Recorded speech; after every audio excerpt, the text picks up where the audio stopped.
Salud amigos, tripulantes de nuestra querida, contaminada y única nave espacial. La misma que, desde la última vez que nos vimos por estos medios, por supuesto ha dado otra vuelta sobre su eje imaginario y, para variar, vaya que sigue generando acontecimientos en pleno desarrollo. Acontecimientos muy fluidos, entre otras cosas en lo que tiene que ver con la situación en el Medio Oriente. Ayer les hablábamos de la muerte de un ministro de gobierno de la Autoridad Nacional Palestina.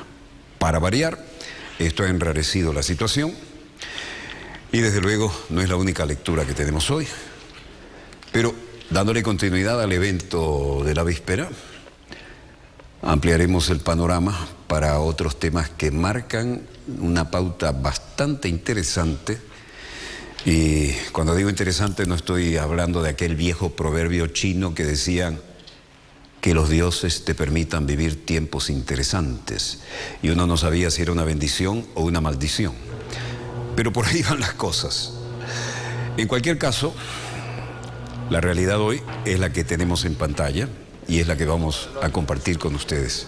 Funeral del ministro de la Autoridad Nacional Palestina, que a todas luces, condiciones clínicas o no hubiera muerto de no haber recibido el maltrato que recibió de los soldados y policías militarizados israelíes.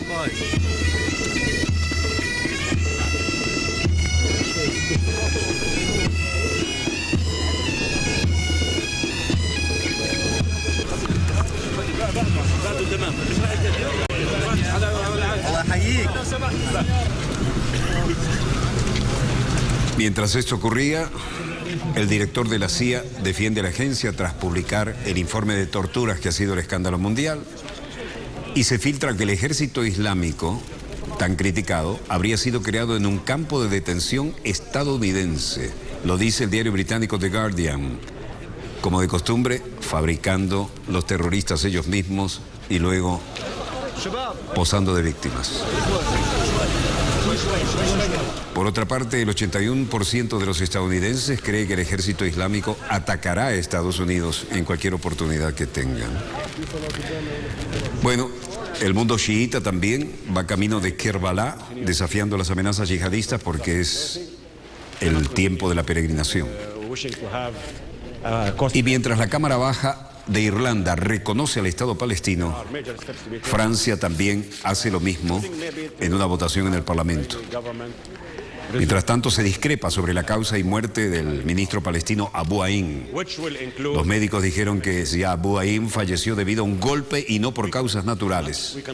Y aquí, multitudinario funeral en Ramallah.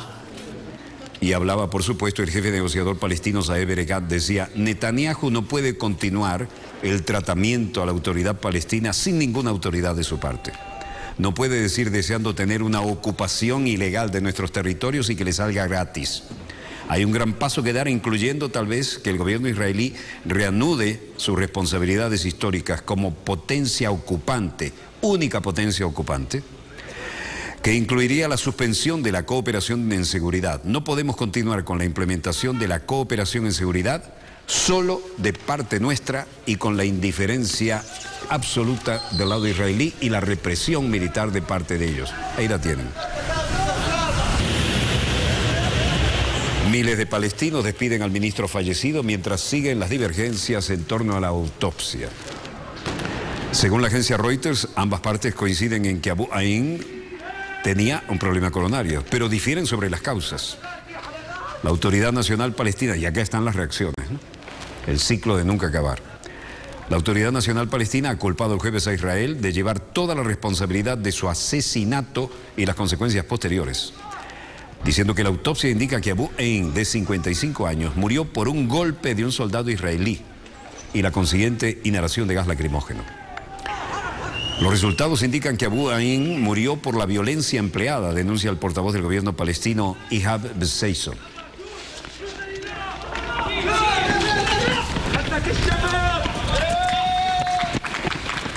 Las reacciones y la indignación se expresan de muchas maneras, y esta es piedras contra fusiles y la vieja y clásica onda de David allá al fondo. La versión israelí es diferente. En un comunicado oficial difundido esta mañana, el Ministerio de Sanidad de Israel ha dicho que el resultado de la autopsia establece que el palestino murió de un ataque al corazón originado por alta tensión a raíz de enfrentamiento y los antecedentes sanitarios de Abu Ain. Asimismo, indica que la autopsia se realizó con la presencia de representantes palestinos de Israel y de Jordania. Un video difundido aprecia cómo Abu Ain y un policía de fronteras israelí discuten antes de que el policía, le diera un fuerte golpe en el cuello. Al cabo de unos minutos de forcejeo, el alto cargo palestino se desmaya.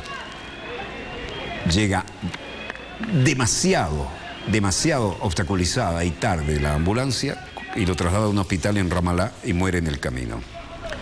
El presidente palestino Abu Mazen no descarta que una de las respuestas a lo que llaman crimen y acto bárbaro sea la suspensión de la cooperación entre las fuerzas de seguridad palestinas e Israel. Este viernes el liderazgo palestino tiene previsto reunirse para tomar medidas. Y la tensión es la que estamos viendo.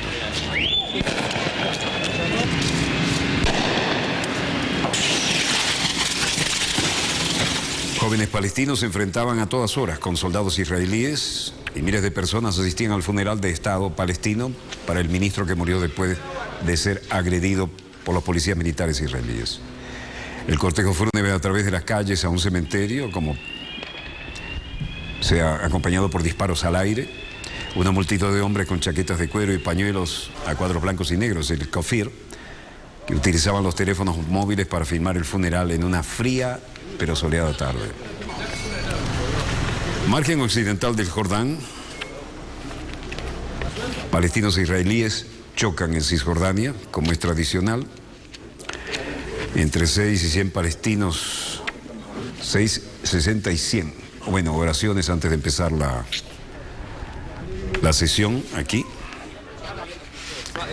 Y el ministro de Salud del Estado palestino, Jawad Awad, decía: el resultado de la investigación demuestra que Ziad Abu Ain fue asesinado por las fuerzas de ocupación israelíes. Y luego el director del Instituto Forense Palestino, Zaber Al-Alul, decía: la muerte es el resultado, y quiero hacer hincapié, en un ataque que no es un accidente natural y la razón de la muerte es la falta de sangre en el corazón, como resultado de una hemorragia interna en la arteria coronaria causada por un traumatismo, una condición que se produjo debido a la ira, la ansiedad y los malos tratos.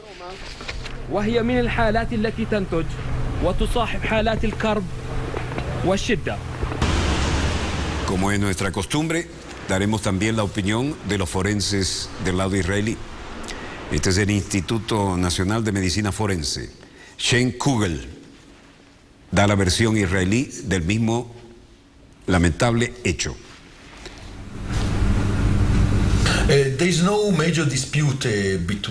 Hay una gran disputa entre nosotros, los médicos israelíes, los palestinos y los médicos jordanos. Estamos de acuerdo en los resultados y las interpretaciones de los hallazgos. Hay algunas preguntas todavía sobre algunos moretones o algunas lesiones en la boca de esta persona que pudieron ser causados por esfuerzos de reanimación o por un trauma. ¿Qué es un trauma? Un golpe. Y luego dice: no hay evidencia de que fue golpeado en el pecho por arma de fuego o cualquier otro instrumento. Se hablaba del culatazo del fusil, ¿no? Las señales son en el pecho debido a la reanimación, y estamos totalmente de acuerdo con respecto a este tema, todos los médicos que asistieron a la autopsia. ¿Ustedes se imaginan que una reanimación cardíaca haciendo presión en el pecho deje moretones? Bueno, es lo que acaba de decir. La Fuerza de Defensa israelí, Peter Lerner, vocero militar, están investigando las circunstancias que llevaron a la muerte de Ziad Abu Ain. Nos han sugerido a la autoridad palestina que lo hagamos juntos. También estamos revisando el resultado de la investigación patológica que tuvo lugar a finales de la pasada noche. Lo que está en claro en la actualidad es que él tenía un problema cardíaco antes de que pudiera haber influido en el resultado. Pero lo que es más importante, lo que estamos realmente advirtiendo en la actualidad, es que se está tratando de contener la situación. Estamos haciendo todo lo posible para evitar que el ciclo de violencia genere una nueva y creciente expansión. En suma, israelíes y palestinos discrepan en la autopsia sobre el ministro de Abbas. Los forenses palestinos y jordanos así lo dicen. Senado francés reconoce al Estado palestino por 154 a 146. Otro golpe para el gobierno intransigente de Netanyahu. François Cartron, presidente del Senado francés, da a conocer el resultado de la votación. Número de votantes 324. Número de votos 300. A favor de reconocer al Estado palestino 154. En contra 146. El Senado ha aprobado la proposición del reconocimiento del Estado palestino. Luego, vocero del Partido Socialista, senador y autor de la propuesta, Gilbert Roger, dijo: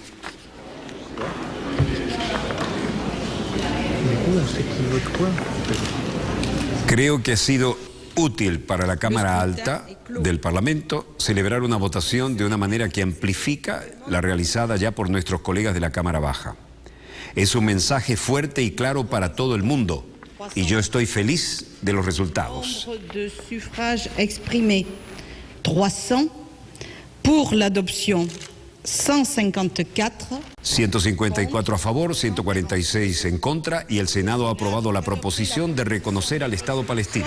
Ovación de pie.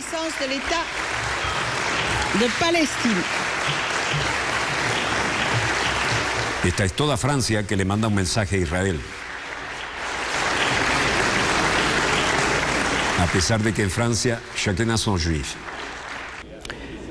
Y el autor de la propuesta, Gilbert Roger, como les decía, del Partido Socialista. Utile que le Sénat de la République est un vote qui amplifie ce qui a... Creo que ha sido útil para la Cámara Alta del Parlamento de la República celebrar una votación de una manera que amplifica la ya realizada por nuestros colegas de la Cámara Baja.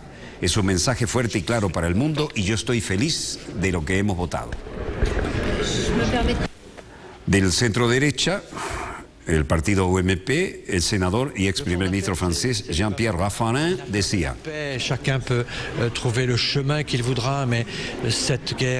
el significado de este caso es que queremos que realmente haya un llamado al camino de la paz. Cualquier persona puede decidir lo que quieran, pero esta guerra ha durado demasiado tiempo. Pueden encender toda la región y es la fuente de numerosos conflictos y tenemos que fomentar este reconocimiento mutuo. Como el reconocimiento unilateral no es el reconocimiento mutuo, esperemos que den lugar al reconocimiento mutuo. El senador Roger Carucci, del centro derecha, dice: este voto muestra un Senado dividido en dos. La resolución no llegó en el momento justo. Si se quiere decir que el legislador tiene una intención específica sobre una propuesta para el gobierno, se necesita un voto que, si no unánime, al menos sea muy grande. Pues no se puede relativizar. Gana la mayoría y ganaron ampliamente. El Senado francés reconoce a Palestina como Estado. Al Estado de Palestina sobre la base, por supuesto, de las fronteras de 1967 con Jerusalén Este como capital de Palestina, como fue establecido en las resoluciones de la ONU. Así fue establecido, la ONU, el mismo órgano que votó por la creación del Estado de Israel. Por su parte, los diputados británicos, suecos y españoles ya hicieron lo propio en días pasados y reconocieron a Palestina como un Estado soberano e independiente. Más de 130 países de todo el mundo han reconocido a Palestina como Estado libre y soberano. Estados Unidos, Canadá, Australia y Japón y algunos de sus aliados hasta la fecha siguen entre dos aguas. Gil Reich, un ciudadano de Jerusalén, Gil Reich dice: es muy fácil para Europa decir que Israel debe ceder territorio. La historia de Europa con el pueblo judío, con Israel, no es realmente algo que nos lleve a respetar y confiar en el juicio de Europa, lo que va a conducir a la supervivencia de Israel a largo plazo. Gracias por sus opiniones. Linda, ciudadano de Jerusalén, dice: francamente no creo que van a ser feliz con cualquier cosa menos que toda la zona. No funciona. Hemos estado tratando durante años para darles un poco de esto, un poco de aquello, pero nunca es suficiente. Sara dice: usted sabe, tenemos este país, Hashem Dios nos dio este país. Este es nuestro país y lo conseguimos también de nuevo en 1948 y estoy muy molesta. No creo, lo siento, ya sabes. Si los palestinos quieren vivir aquí, eso está muy bien, pero tienen que estar en paz. Todos los niveles de la desinformación y de la parcialidad en un amplio espectro. Jerusalén Emmanuel Nahshon, vocero de la Cancillería israelí, salía al paso de la situación.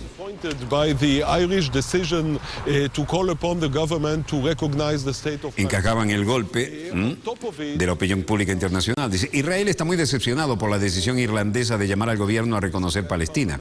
Por encima de todo estamos conmocionados y consternados por el nivel de la discusión que tuvo lugar en este Parlamento y en el que pudimos escuchar las declaraciones de odio y de antisemitismo dirigidos a Israel de una manera que no hemos oído antes. Esto es absolutamente chocante, lo de siempre, ¿no? Alguien vota contra Israel, automáticamente es antisemita. Ehab Bezaiso, portavoz del gobierno palestino, dice, consideramos esto como un paso muy importante y estamos animados a otros parlamentos de la comunidad internacional a reconocer al Estado de Palestina.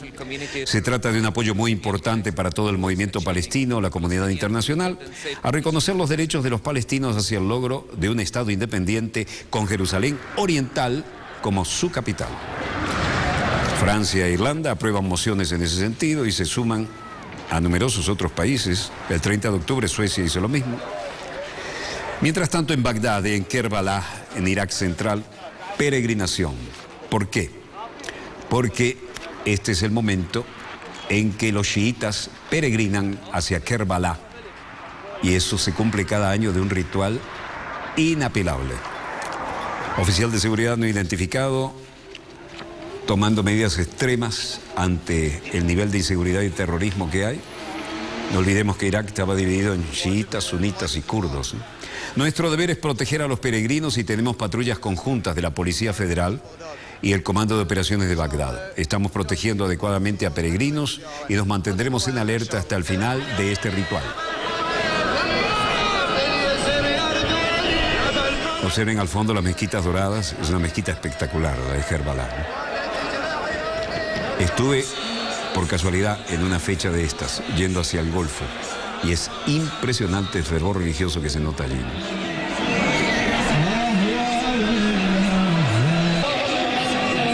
Fadi Abbas, un peregrino chiita que viene desde Basra, decía, caminé desde la provincia de Basra, o Basora si quieren en castellano, a la ciudad santa de Kerbala.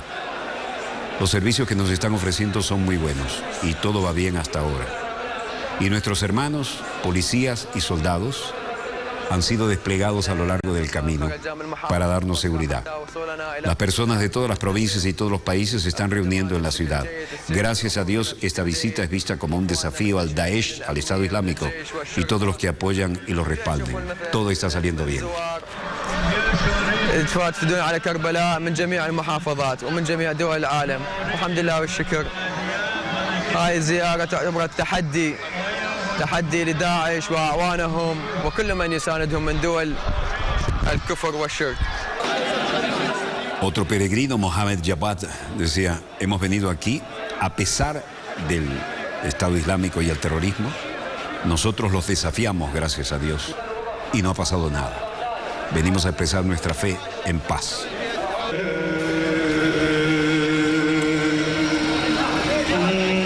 Según Al-Obeidi, 13 millones de ciudadanos iraquíes también han viajado mayoritariamente a pie desde varios puntos del país a la ciudad de Karbala para asistir a los rituales de Arba'ín. Es el día 40 después del martirio del tercer imán de los musulmanes chiitas, el imán Hussein. El imán Hussein, la paz sea con él, en este año coincide el 13 de diciembre. Siempre que lo nombran dicen así, el imán Hussein, la paz sea con él. En tanto, en Damasco, Rusia apoya a Siria para materializar la reconciliación nacional.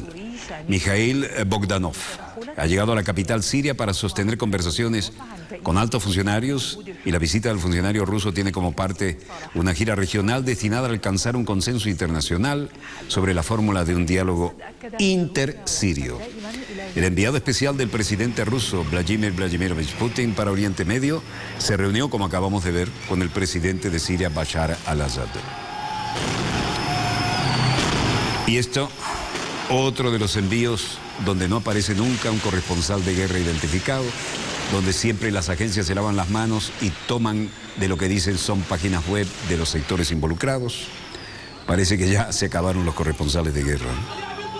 El video subido a un sitio web de medios sociales muestra combatientes rebeldes de Shuhada al-Islam, brigada en Siria, que atraviesa los barrios dañados de Rif Dimash, las afueras de Damasco, y viene bajo un fuerte fuego de lo que se dice son las fuerzas leales al presidente sirio Hafez al-Assad. El primer clip es un tanque que dice pertenecer a Shuhada al-Islam, brigada. Se puede ver conduciendo por estrechas calles dañadas y en algunos casos se puede observar la conducción de grupos anteriores de gente acurrucada en la acera ante el temor del ataque.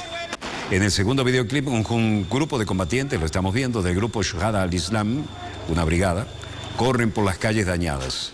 A medida que entran en un intenso tiroteo, se puede ver algunos de cuclillas al lado de los edificios buscando refugio, con la caída incluso de escombros sobre sus cabezas, con armamento que les disparan de los edificios a su alrededor. Vean cómo están las paredes perforadas por los impactos, ¿no? El tercer video parece ser una continuación de la segunda y muestra un grupo de combatientes que dijo ser de la Shuhada al-Islam, la misma brigada, que queda bloqueada en un tiroteo feroz con lo que se dice son las fuerzas del gobierno de al-Assad.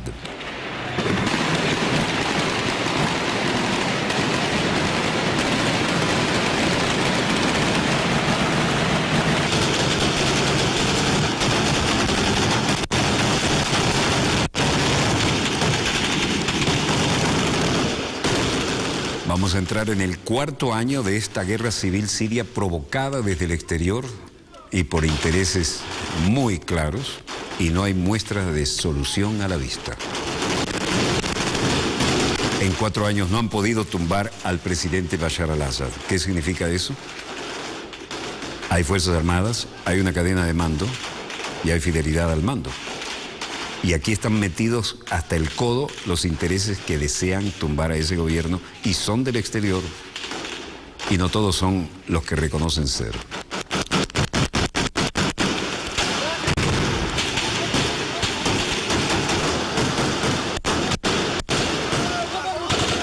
Mientras esto ocurría en la hasta ahora hermosa Siria, ven cómo han destrozado todas las zonas donde antes había un intensísimo movimiento económico, cultural, civil. En Kabul, mientras tanto, aparece una nueva forma de terrorismo al viejo estilo, esta vez en un complejo cultural apoyado y originado por Francia, y justamente en una sala de teatro, en un auditorio, ¿no? Mientras tanto, seguimos viendo los combates en las afueras de Damasco.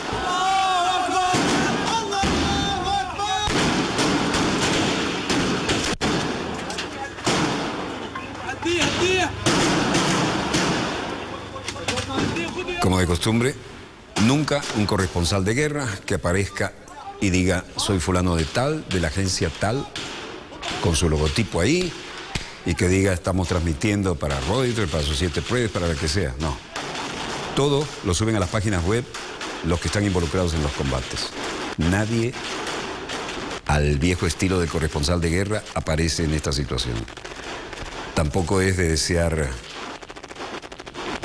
en estas circunstancias verse involucrado entre dos bandos donde no siempre está claro a qué línea responden, ¿no?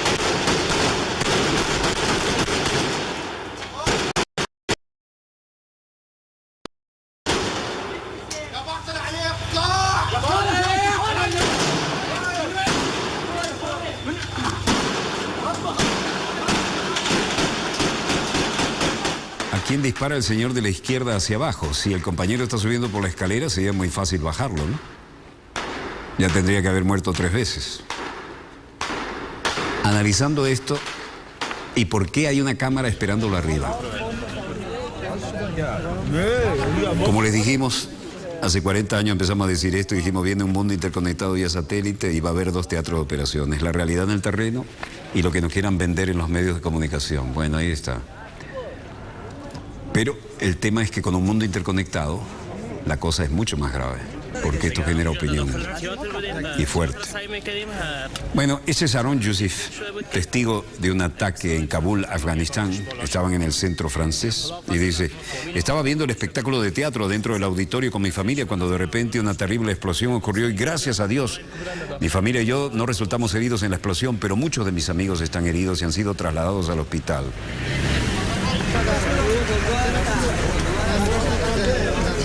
El jefe del Instituto Nacional de Música de Afganistán fue víctima del estallido. Emergencia, no queremos más armas, decían aquí. Y la autoridad máxima del Instituto de Música, dice: yo estaba en el interior del auditorio cuando de repente oí una brutal explosión. Me caí al suelo y pensé que era parte del espectáculo, del drama.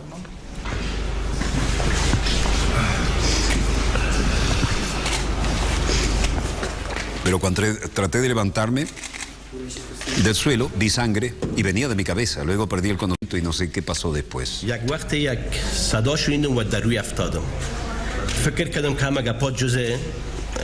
امی درام است وقتی که خیستم دست زدم از سرم خون میرفت دوباره افتادم بر چند دقیقه نمیفهم چند دقیقه که بیدار شدم گوشایم چیزی رو نمیشنید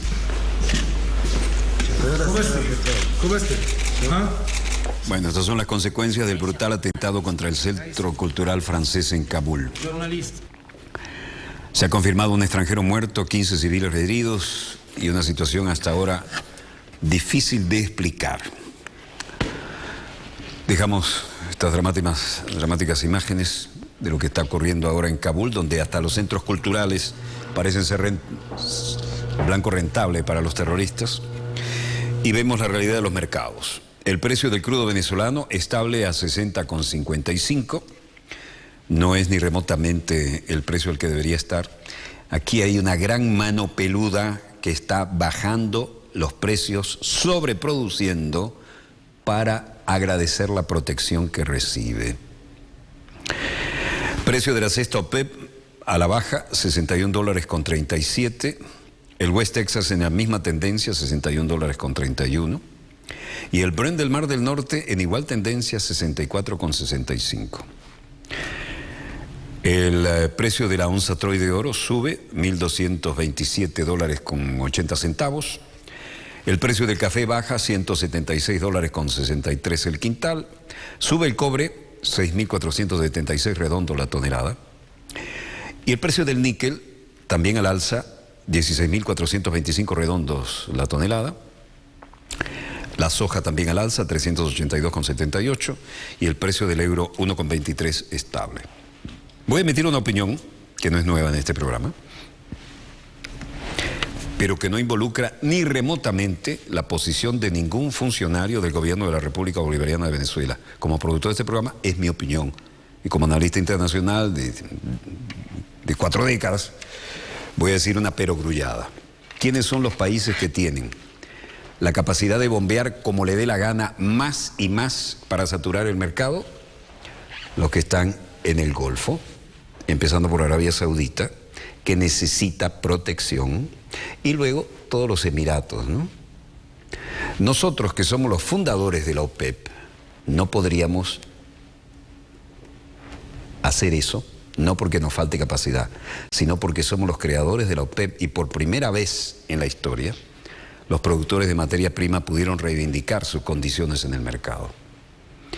Mi opinión es que algunos amigos de la OPEP son los que están torpedeando esto y le están haciendo el mandado a alguien del norte contra una nación soberana, reivindicadora de la patria grande latinoamericana y caribeña como es la República Bolivariana de Venezuela. No voy a dar nombres, esa es mi opinión, no la del gobierno, no la de ningún ministro, y la sostengo. No es nueva por lo demás para nuestros televidentes. Les enseñamos a reivindicar su materia prima, creamos la OPEP, y después el resultado es este. Cosas veredes, no está dicha la última palabra. Breve corte y volvemos con más acontecimientos en pleno desarrollo.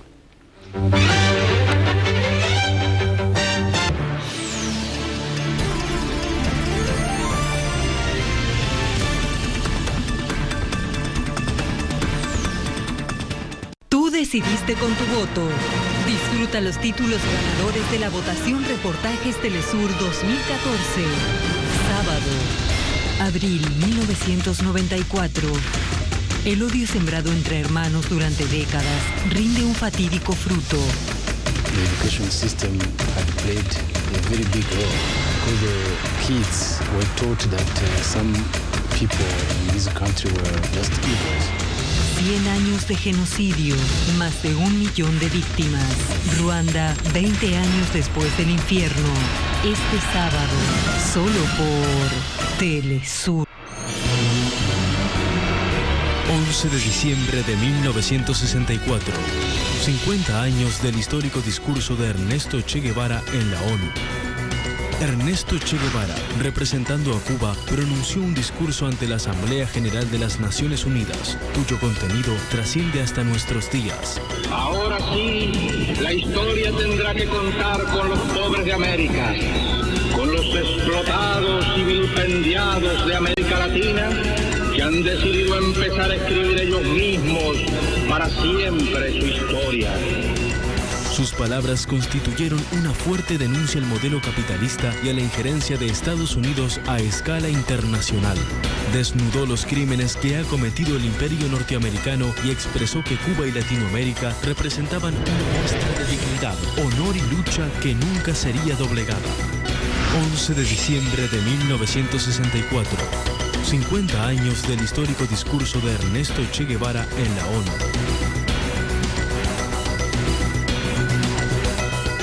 Acá en este lugar precioso para cocinar la comida más tradicional de Brasil, la feijoada. El encuentro de razas y culturas escribió la historia de este país y dio vida a una fiesta de sabores que hoy es uno de sus platos predilectos, la feijoada. Un sabor me trajo hasta aquí. Este sábado, solo por Telesur. MP3 Gira Latina está en Brasil.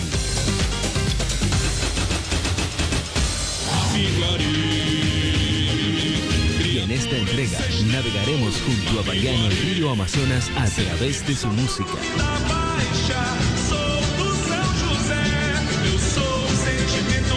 MP3 Gira Latina. Este sábado, solo por Telesur.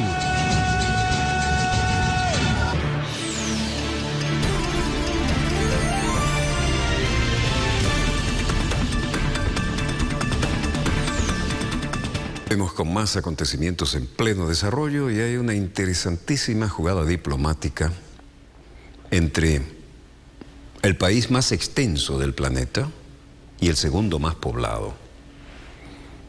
Lo interesante es que ambas son potencias nucleares ahora y que el segundo más poblado compra la absoluta mayoría de su armamento defensivo, táctico, estratégico de Rusia.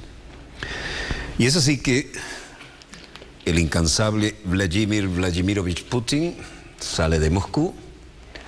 Cuando decimos la Federación Rusa, el país más grande del planeta, vean hasta dónde llegan las cosas, ¿no? Paísito, ¿eh? La ex Unión Soviética era un poco más grande todavía, pero Rusia es el país más grande. Ahora, una vez más, les invito por el valor estratégico a irnos hasta la esquina del mapa y vamos a hacer un acercamiento con el zoom para que veamos esto, cómo se ve desde el Polo Norte. Esto es Canadá, es decir, OTAN, esto es Estados Unidos, y a través del polo vean qué chiquita la distancia con todo este gigantesco territorio que es la Federación Rusa. Por eso la navegación transpolar, que es muy especializada, y los eventuales misiles balísticos transpolares tienen un valor que no solemos ver desde este ángulo, ¿no? Vuelvo rápidamente para que haya un paneo fácil para los compañeros camarógrafos. El país más extenso del mundo, potencia nuclear de primerísima línea, visita a través de Vladimir Vladimirovich Putin al segundo país más poblado de la Tierra, que además tiene desarrollo nuclear importante. India, después de China, es el segundo país más poblado de la Tierra. ¿Qué nos dice esto? Que hay un reacomodo geopolítico, obviamente, con una realpolitik que pasa por encima de más allá del pragmatismo, ¿no? Porque además India le compra su armamento, que es muy importante, a la Federación Rusa. De manera que hoy había visita de singular importancia, con la discreción del caso.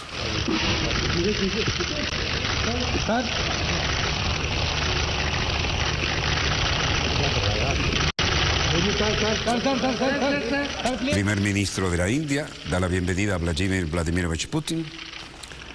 Y Putin intenta resucitar la alianza con India para reforzar su giro hacia el Asia. Gran movida. Hubo declaraciones discretas, lo importante es lo que no nos vamos a enterar. Y Narendra Modi, en esta más que poblada rueda de prensa, decía, vean que hay teleprompter y todo, ¿eh? Esto viene poco cansado por el jet lag, Vladimir Putin. Ahí está Lavrov con su contraparte. Están intercambiando importantes documentos de acuerdo firmados, ¿no? Entre otras cosas de las que quisieron declarar, los mandatarios del país más extenso del mundo y el segundo más poblado avivan la relación de antaño. Vladimir Putin visitó este jueves la India y firmó con su primer ministro Narendra Modi una veintena de acuerdos de cooperación en materia energética, comercio y defensa. A pesar de que las opciones de la India han aumentado hoy, Rusia seguirá siendo nuestro socio más importante, tajante Narendra Modi. Vladimir Putin a su vez dijo: vamos a hacer todo lo necesario para el desarrollo de Rusia y la India y nuestra colaboración por el bien de nuestras dos grandes naciones.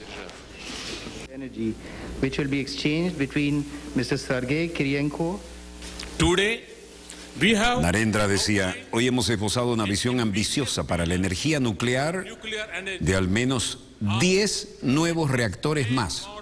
Contará con los más altos estándares de seguridad en el mundo. Y Vladimir Putin dijo, hemos puesto un énfasis especial en nuestra relación, en el comercio actual y en las cuestiones económicas. En el 2013 nuestro comercio bilateral ascendió a $10.000 millones, pero creemos que este año claramente eso ya no es suficiente y lo superaremos.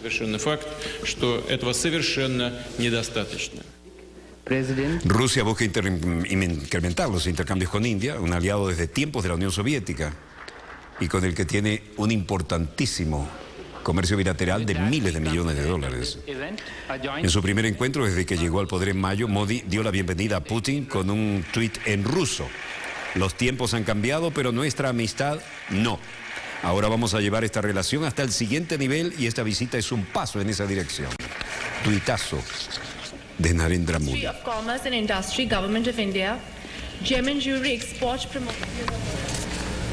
Bueno, Rusia sigue siendo el más importante socio en materia de armamento y defensa para la India.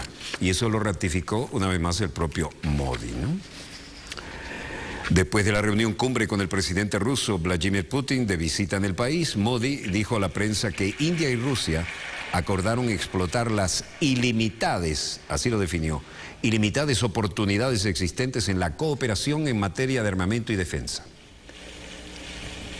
I want major diamond mining companies to sell directly to the Indian.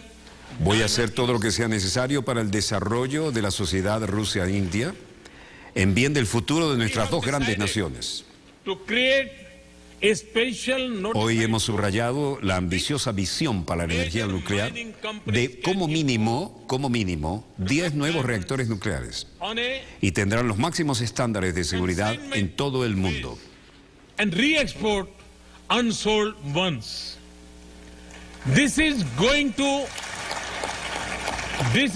to benefit Indian diamond industry and create more jobs for our youth. Third, hemos avisado una visión ambiciosa para la energía nuclear con más de 10 reactores que contará con los más altos estándares de seguridad y dará grandes oportunidades de trabajo al más alto nivel especializado. Y por su parte, Vladimir Putin dijo, hemos puesto un énfasis especial en nuestra reunión en el comercio actual y también en las cuestiones económicas. Y en el 2013, nuestro comercio bilateral ascendió a $10.000 millones, pero creemos que esto claramente no es suficiente y lo vamos a llevar mucho más allá. Ese es el énfasis especial en nuestra reunión.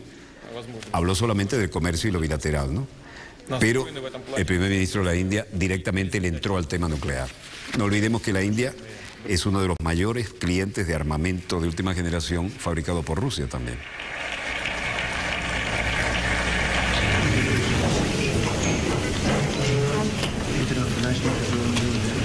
Modi elogió el nuevo portaaviones de fabricación rusa, Vikramaditya, visitado por él poco después de convertirse en primer ministro. Ese portaaviones de la India, de origen ruso, navega por nuestros mares como un gran símbolo de nuestra cooperación en defensa. Incluso si las opciones de India son más amplias hoy, Rusia seguirá siendo nuestro más importante socio en materia de defensa, dijo Modi. India y Rusia firmaron hoy 20 acuerdos que abarcan desde la energía nuclear civil, la capacitación militar y la exploración petrolera hasta las transnacionales comerciales de todo tipo. Rusia también acordó cooperar con India en la producción de un helicóptero militar de última generación, transferir tecnología y producirlo en la India.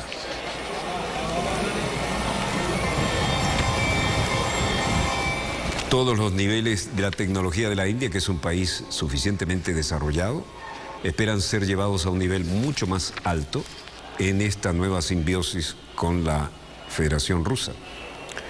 Y Narendra Modi y Vladimir Putin tienen además una relación personal muy fluida.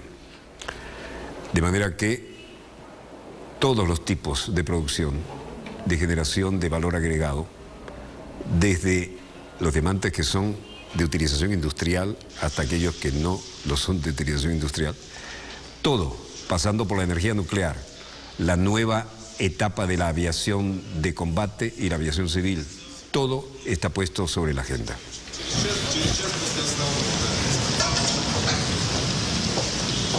Narendra Modi, primer ministro indio, dijo: quiero que las principales empresas mineras de diamantes, acabamos de ver tremendos diamantes, ¿no?, vendan directamente a la industria de los diamantes de la India.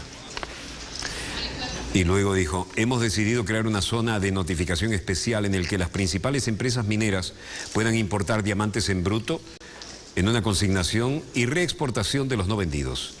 Esto va a beneficiar de diamantes a la industria y la creación de más puestos de trabajo para nuestros jóvenes. Y en tercer lugar, le pregunté al presidente Putin para formar la regulación en el mercado de la joyería rusa.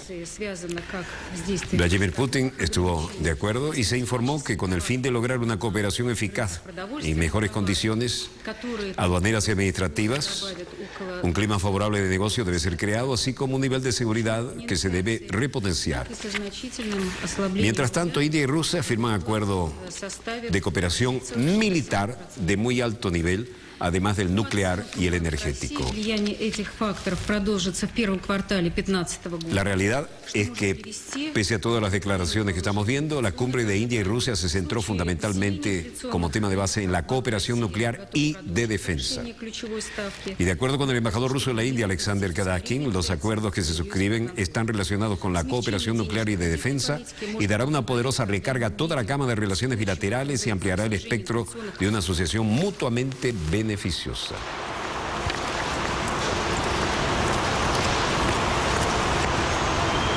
Líder de Crimea forma parte de la delegación rusa a la India, así lo informó Cancillería.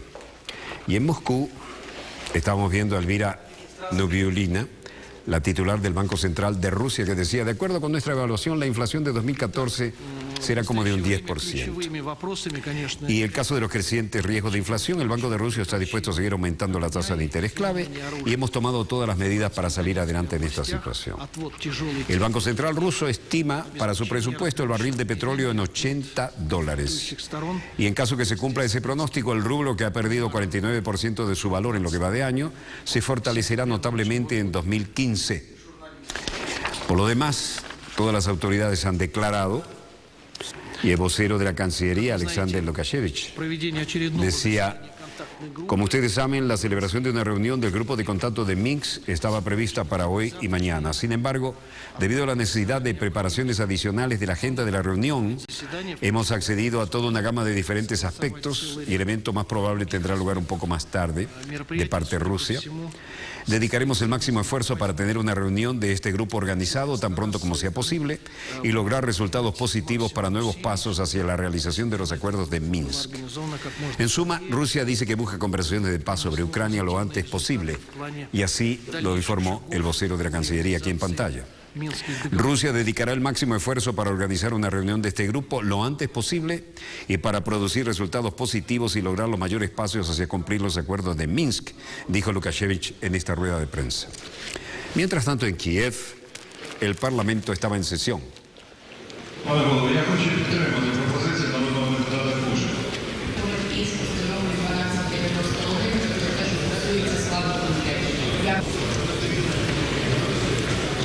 El primer ministro ucraniano Arseniy Yatsenyuk, siempre con cara de póker, dijo: на наступний рік додатково el próximo año, además de este programa proporcionado por el Fondo Monetario Internacional, y esto no lo dijo, fue escrito por el Financial Times, se necesitarán 15.000 millones de dólares con el fin de recibir ayuda financiera para sobrevivir en este difícil momento. Con el fin de evitar un default, necesitamos una conferencia internacional de donantes, la adopción de un plan de recuperación de Ucrania en esta conferencia y la ayuda de nuestros socios occidentales. на цій донорській конференції і допомога наших західних партнерів. ¿Qué más le faltó decir? En esta aventura que nos metimos sin la ayuda occidental, estamos listos, ¿no? Допомогу просто так ніхто не дасть. Y después fue un poco más realista. Nadie va a proporcionar ayuda a cambio de nada. Con el fin de recibir asistencia debemos lograr esas duras reformas que todos hablábamos en las elecciones. Ahora ya es hora de presionar los botones para estas reformas. Y esto está claramente escrito. Eso significa que viene un paquetazo neoliberal de un costo social imprevisible. Yatsenyuk advierte del peligro de quiebra de Ucrania y pide una conferencia de donantes. Sacó el sombrero y lo pasó. En este discurso ante el Parlamento, Yatsenyuk ha subrayado el compromiso de su gobierno con llevar a cabo duras reformas. Ahí viene el neoliberalismo. El presidente de Ucrania, Poroshenko, comenzó una visita de Estado de 2 días en Australia, en Melbourne, hoy por la mañana, antes de volar a Canberra para una ceremonia de bienvenida oficial. La visita a Australia de Poroshenko fue honrada por un saludo de 21 cañonazos con una ceremonia con el gobernador general de Australia, Sir Peter Cosgrove. Previamente, el primer ministro australiano Tony Abbott y Poroshenko dijeron que Australia podría exportar carbón y uranio a Ucrania para ayudar a aliviar el exceso de confianza de Kiev de las exportaciones energéticas rusas. Vaya eufemismo, para no depender de Rusia, ¿no? Rusia este año anexa Crimea en la península de Ucrania. El apoyo dado a los rebeldes separatistas en el este de Ucrania podría conducir a relaciones entre Moscú y Occidente al punto más bajo desde la Guerra Fría. Y esto es lo que tienen en cuenta en la agenda sin decirlo. El mes pasado Rusia suspendió el suministro de carbón a Ucrania y esto justo antes del invierno. El general invierno se avecina. Melbourne, Australia.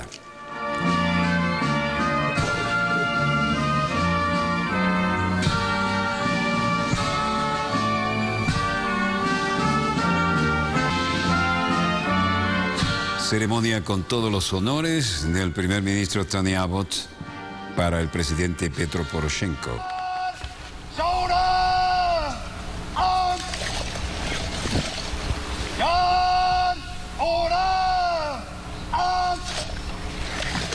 Orden cerrado con el sello ineludible de la vieja escuela británica, 21 cañonazos para darle una recepción de gran jefe de Estado.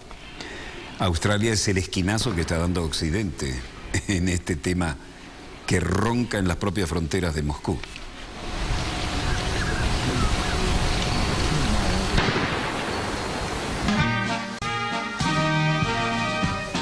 El mes pasado Rusia había suspendido el suministro de carbón a Ucrania, un golpe a los proveedores nacionales de energía que están luchando con una grave falta de combustible primero en las plantas de energía.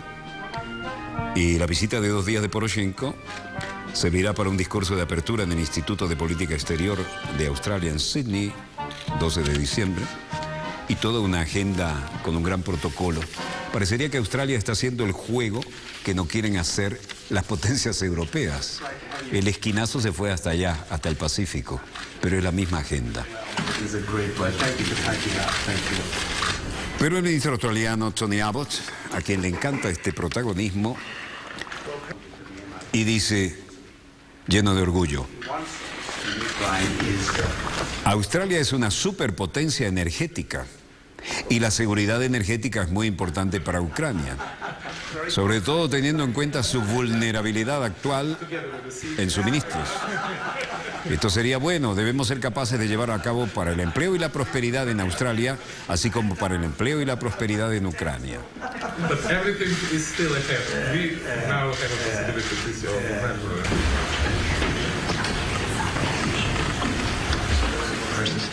Aparentemente hay una química excelente, pero es la geopolítica y la billetera lo que canta aquí. An energy superpower and energy security is very important to Ukraine. Particularly given its Aquí dijo, la vulnerabilidad es particularmente en el ámbito energético y podemos llegar a algo de mutua prosperidad entre Australia y Ucrania para darle seguridad energética a Ucrania. Jobs and prosperity in Australia, as well as for jobs and prosperity in the Ukraine. Poroshenko dijo, el mundo entero es, junto con Ucrania y Rusia, han estado en aislamiento. Significa que los cientos de millones de dólares que gastan en la guerra de la información no es eficaz. Porque la verdad está con nosotros. Hundreds of millions of dollars they spend on the information war is not effective. Es una guerra informativa que no ha resultado efectiva hasta ahora. Luego, apoyándolo, Tony Abbott dijo, la parte que tomamos es el lado de la libertad, la democracia y la autodeterminación. Ese es el partido que tomamos. Y claramente la libertad, la democracia y la autodeterminación, aunque actualmente esté en riesgo en algunas partes de Europa del Este, es lo que nos inspira. Pero detrás de esto, Australia asigna una ayuda de más de $2 millones para el ejército ucraniano. No parecen cifras atronadoras, pero es un gesto, ¿no? Mientras tanto, Obama hablaba de Ucrania. Does not have good cards, and he actually has not played them as well as sometimes the Western press seems to. Usó una metáfora de juego de póker, ¿no? Putin no tiene buenas cartas, ya que en realidad no las ha desempeñado. Así como a veces la prensa occidental parece darle crédito, ha habido una calidad de improvisación en todo este proceso, porque la situación en Ucrania en realidad tomó a Rusia por sorpresa. It's working for him politically, domestically. Y él está trabajando para él políticamente a nivel nacional, pero profundamente perjudicial en términos de su economía a largo plazo, no solo a corto plazo. Where Putin will succeed is if cuando Putin quiera tener éxito y crea un distanciamiento en su relación transatlántica, si usted comienza a ver a Europa dividida de los Estados Unidos, sería una victoria estratégica. Y yo estoy decidido a evitar eso y a prevenirlo. Y la manera de prevenirlo es asegurarse de que estemos tomando en cuenta el impacto económico muy real en Europa de estas sanciones, que se miden en términos de cómo las aplicamos. Y además hay que tener un poco de paciencia estratégica.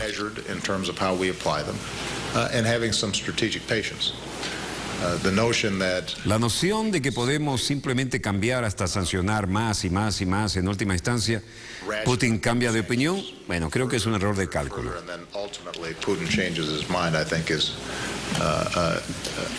¿Cuál sería la última instancia? ¿Conducir a Rusia a tomar una decisión estratégica? Que si reconocen que Europa está de pie con nosotros y será en esto a largo plazo un hecho, que son hechos, que serán pacientes. Si ven que no hay fisuras en la coalición, entonces con el tiempo se podría ver que ellos tendrán que evaluar los costos para su economía, que serían mayores que cualesquiera que sean los beneficios estratégicos que obtienen de su actual posición. You could see them saying that the costs to their economy outweigh whatever strategic benefit. Pero en suma, Obama dijo, imponer cada vez más sanciones a Rusia es un error de cálculo. Y esto lo dijo en el discurso pronunciado ante el Consejo de Seguridad de Exportación. Y en Lima, Perú, cerramos nuestro dossier de hoy. Ollanta Humala, Greenpeace faltó al respeto al patrimonio cultural y a las leyes. Greenpeace se metió incluso a trabajar en las grandes huellas históricas. Y de justicia, espero que haya unas disculpas de esta ONG. Nada menos que en las líneas de Nazca se fueron a meter, se pasaron de maraca los de Greenpeace. Necesidades de superación de la pobreza y del crecimiento económico. Nos han faltado el respeto, dijo con todo derecho el presidente de la República, Ollanta Humala, y tomó la palabra sobre el reciente daño que perpetraron activistas de Greenpeace en las líneas de Nazca. Bueno, llegó el momento de leerles un comunicado oficial del Ministerio de Relaciones Exteriores. de la República Bolivariana de Venezuela que acaba de llegar a mis manos. Y dice así: comunicado de los países del ALBA-TCP en rechazo a las nuevas acciones intervencionistas de los Estados Unidos de América contra el pueblo venezolano.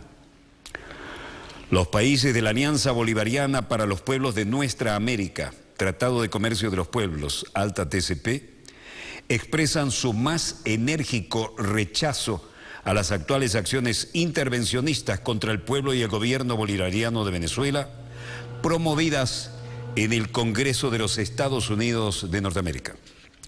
La denominada Ley de Defensa de los Derechos Humanos y la Sociedad Civil en Venezuela de 2014 se aprobó en el Senado y la Cámara de Representantes estadounidenses y constituye un aliento a la desestabilización de la República Bolivariana de Venezuela y abre las puertas a acciones anticonstitucionales contra el gobierno legal y legítimamente electo del presidente Nicolás Maduro. Una vez más queda en evidencia cómo la extrema derecha norteamericana utiliza todo su poder económico y político para agredir a los pueblos soberanos e independientes de nuestra América. Resulta sorprendente e inmoral que Washington pretenda sancionar a ciudadanos de un país soberano en nombre de los derechos humanos. Justo cuando la Comisión de Inteligencia de su propio Senado acaba de revelar un informe sobre los vergonzosos métodos utilizados por la Agencia Central de Inteligencia de los Estados Unidos, incluidas torturas brutales, acciones degradantes contra sospechosos detenidos de manera arbitraria en cárceles ilegales a lo largo del mundo, y cuando es práctica habitual la violencia policial contra los afroamericanos de ese país. Llama profundamente la atención que los argumentos que sustentan la pretendida aplicación de sanciones a funcionarios venezolanos están más vinculados a supuestas razones de gestión económica que a hechos comprobables de violación de derechos humanos. Adicionalmente, resulta absurdo que las fuentes de información que utilizan los promotores de esta agresión contra Venezuela sean organizaciones no gubernamentales, nacionales e internacionales, cuya financiación procede de Estados Unidos u organizaciones derechistas de sus países aliados. Los países de la Alianza Bolivariana para los Pueblos de Nuestra América, Tratado de Comercio de los Pueblos, ALBA-TCP, desean enfatizar que no permitirán la utilización de viejas prácticas ya aplicadas en países de la región dirigidas a propiciar el cambio de régimen político tal cual ha ocurrido en otras regiones del mundo, y en ese sentido expresan su más profundo respaldo y solidaridad con el pueblo y gobierno de la República Bolivariana de Venezuela. Los países de la Alianza Bolivariana para los Pueblos de Nuestra América y Tratado de Comercio de los Pueblos, ALBA-TCP, reiteran firmemente su rechazo a cualquier agresión, ya sea de tipo legal, económico o político, contra la República Bolivariana de Venezuela, que constituye una violación del derecho internacional, así como contra cualquiera de los países miembros del ALBA-TCP, y se reservan el derecho de dar debida respuesta a las acciones de este tipo. Caracas, 11 de diciembre de 2014. Comunicado de los países del ALBA-TCP en rechazo a las nuevas acciones intervencionistas de los Estados Unidos de América contra el pueblo venezolano. No podía ser más contundente y efectivo y oportuno este comunicado solidario de todas las naciones hermanas. Y hasta aquí nuestro dossier de hoy. Volveremos mañana, Dios mediante, cuando nuestra querida, contaminada y única nave espacial haya dado otra vuelta sobre su eje imaginario y estemos aquí para contarles la pequeña gran historia de las próximas 24 horas. Donde quiera que se encuentren de ese lado del receptor, muchas gracias por permitirnos estar allí con ustedes. Desde el estudio 3 de Venezolana de Televisión, el canal pionero y el programa Decano finaliza aquí. Su productor y conductor les desea hasta la próxima. Disponga usted de las cámaras, señor director.